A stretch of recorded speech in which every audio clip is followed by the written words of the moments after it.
one of these fuel systems is going to be implemented, and it's going to change the entire future for Illuvium. Everything from buying fuels, fusing alluvials, playing the land game and earning revenue from that, the token and everything else.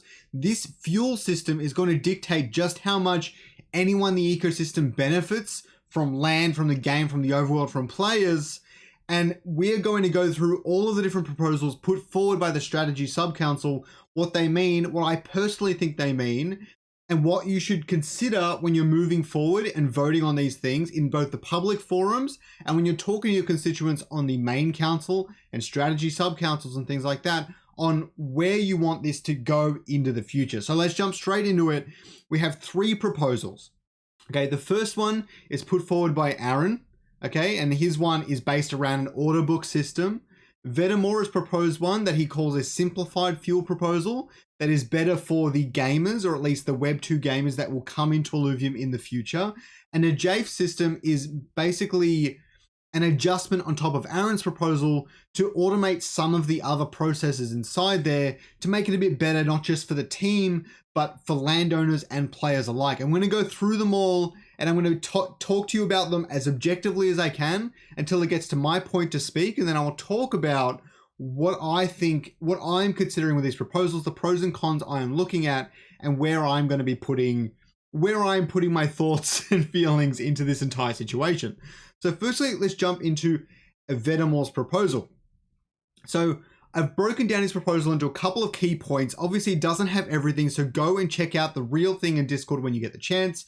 I'm not going to talk about the discussions that took place in any of these, because the discussion on this one in particular had almost 1,000 messages, and I don't have the time to read 1,000 messages. That being said, I saw lots of discussion in the council roundtable behind closed doors before this was put out to the public, so I think I have a pretty good understanding of kind of where people are coming from, generally speaking.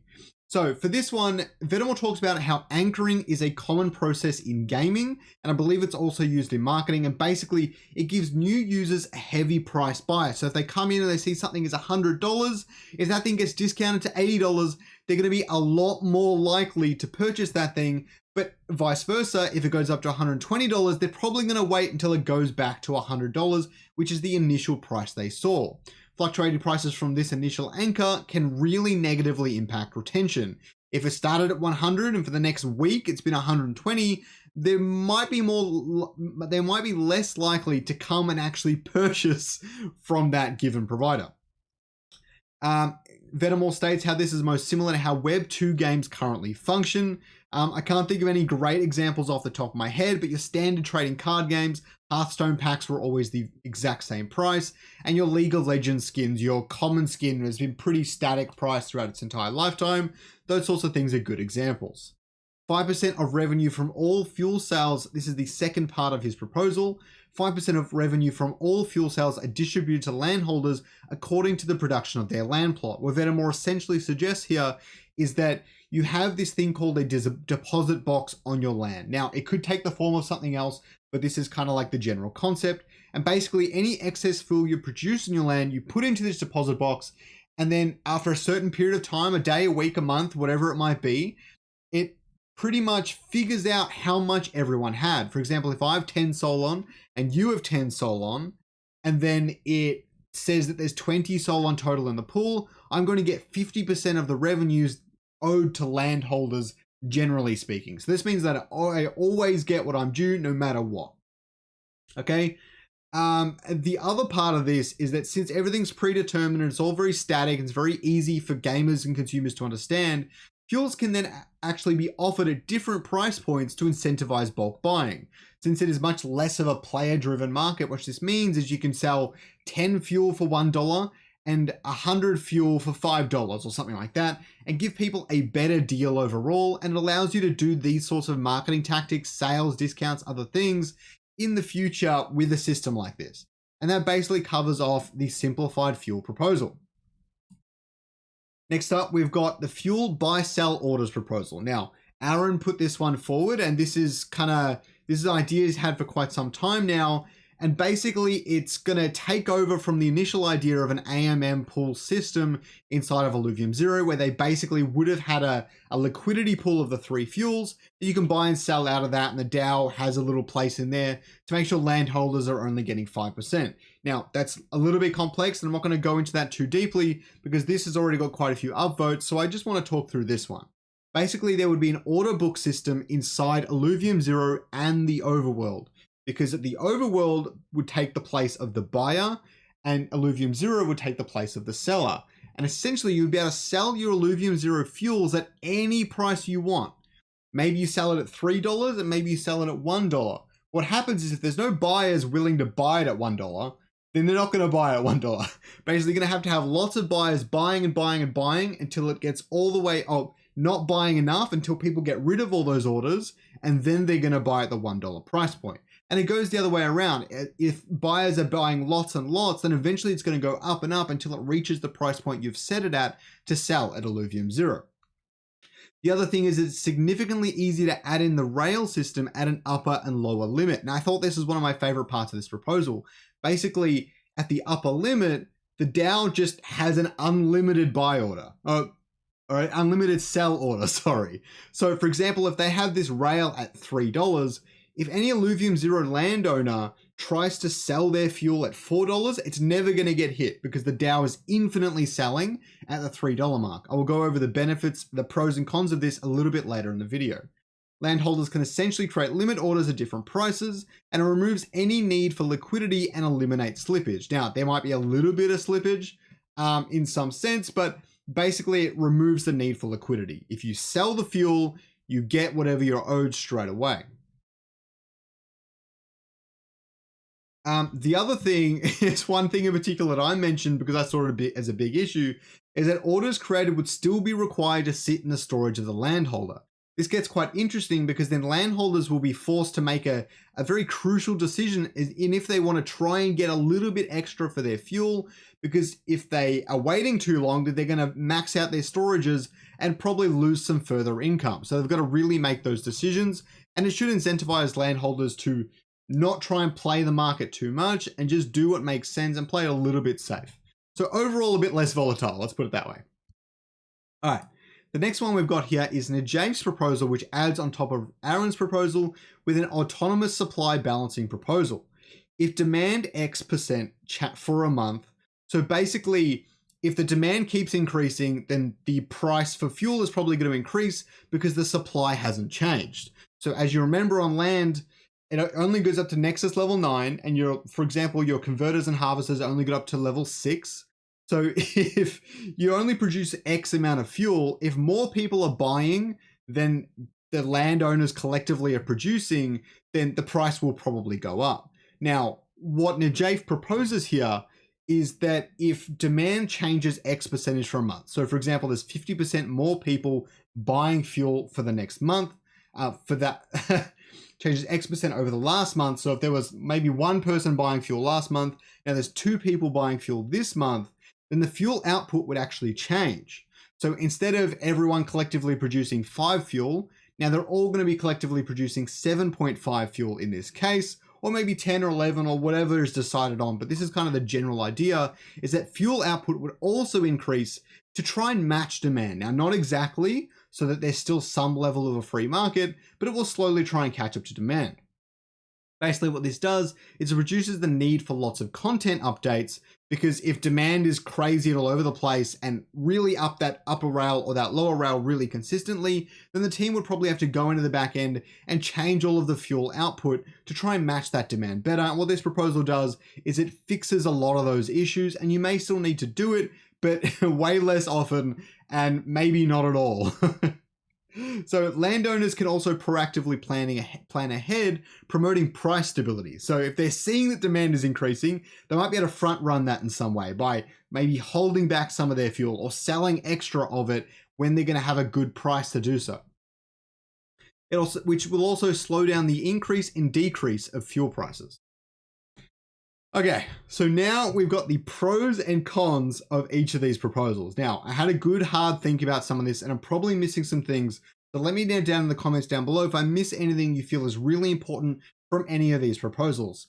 Again, this is my personal opinion, but I'm trying to be objective with some of these pros and cons, and I'll come in with some of my own ideas in just a minute. So with Vetamore's proposal, we'll start off with the cons. Selling fuel won't be an instant deposit of ETH. Depending on what sort of timer and how the rolling averages work, you may deposit fuel into the Dropbox, and then maybe every day at 12 UTC at midnight, everyone will get their payout. So you won't be able to just sell fuel and get a payout. This will also mean you won't be able to send fuel onto your main account, because what that actually is selling it into the order book and buying it off the order book at the same time. So you wouldn't really be able to do that, but I don't see it as being too impactful. It also eliminates any end game for Illuvium Zero and dampens the gameplay a bit. What I mean by this is at the end of Illuvium Zero, with all these other metagame challenges, then you are trying to min-max when you're selling fuel, how you're selling fuel, which fuels you're producing. Whereas with this system, since it's so balanced for everyone, it basically means just your best option 99% of the time is going to be sell your fuel into the Dropbox, and that's pretty much it. Mispricing risks a significant loss in revenue. So if we price the game too low and people are willing to spend a significant amount more while playing the same amount of time, then we risk losing a lot of revenue. A good example of why this might be a con is if it takes about 10 Krypton a day for you to play the game, okay? And you only need 10 Krypton every single day to play the game. And if that maybe costs $1, you're willing to do that every single day on end if you wanted to, and that's the majority of players. Now, if you price Krypton at 50 cents instead of $1, then you will essentially be losing out on 50% of your revenue because you price it too low. Now, they'll be doing a lot of data analytics and things to try and determine the best prices, so hopefully it shouldn't really be an issue, but it's definitely a risk that is one of the biggest ones on my mind. The other thing is it makes it extremely difficult to change to a different system.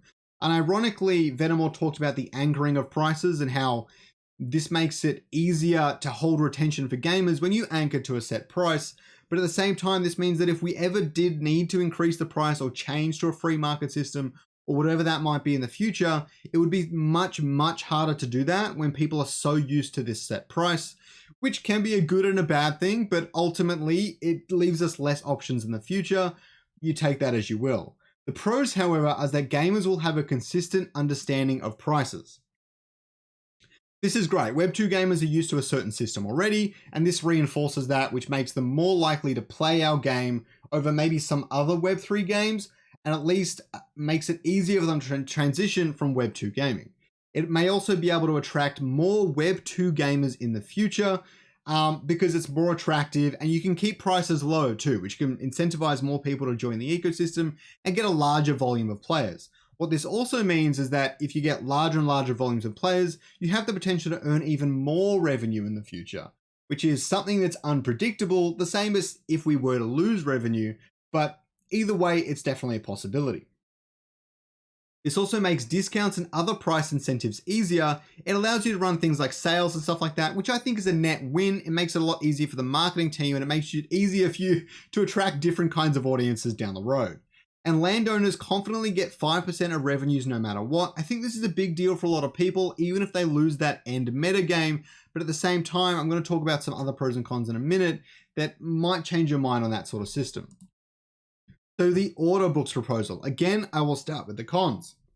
If demand outstrips supply, then the upper rail will be hit very quickly, which means that landowners could get slightly less than 5% of total revenues if demand outstrips supply for a long period of time. As I said, it has that order book at the very top that basically does like an infinite sell from the DAO. If a lot of players end up using that infinite sell, then that's all revenue that's not going to landholders. Now, as they adjust the supply and things and do other work to try and balance it out a bit, it could fix that. But for any period of time it's not fixed, then landowners may be losing a little bit of their share of the market.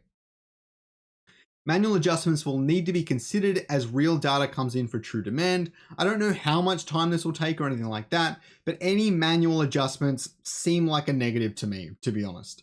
The pros are an instant ETH gain from selling fuel to the market, which feels a lot more in line with Illuvium. Is I've got this fuel that I've generated, I've built it on my land, I sell it and I get some Ethereum, and the land game is a part of the broader ecosystem. It feels a lot less disconnected.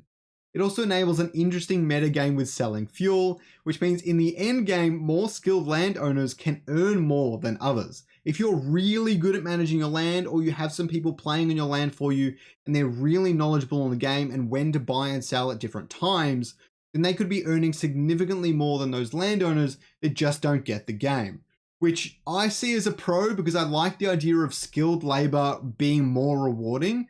But outside of that, it could go either way. You could see it as a negative as well.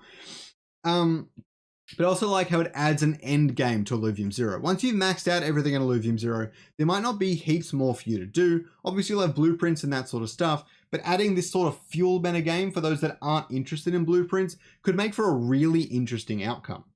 It also likely generates the most overall revenue for the DAO short term.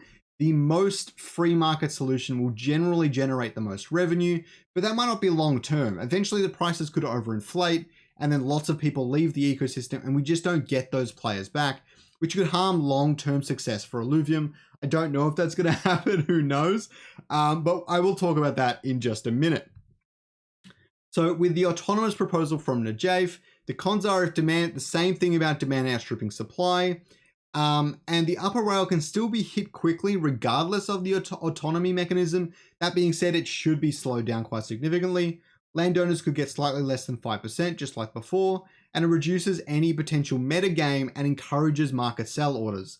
Since the free market aspects of the game move way slower in Najaf's proposal, it means that it might reduce any of that metagame and trying to set limit and buy orders and things like that, limit sell orders, because then it'll encourage the market sell orders because the volatility will be reduced so much.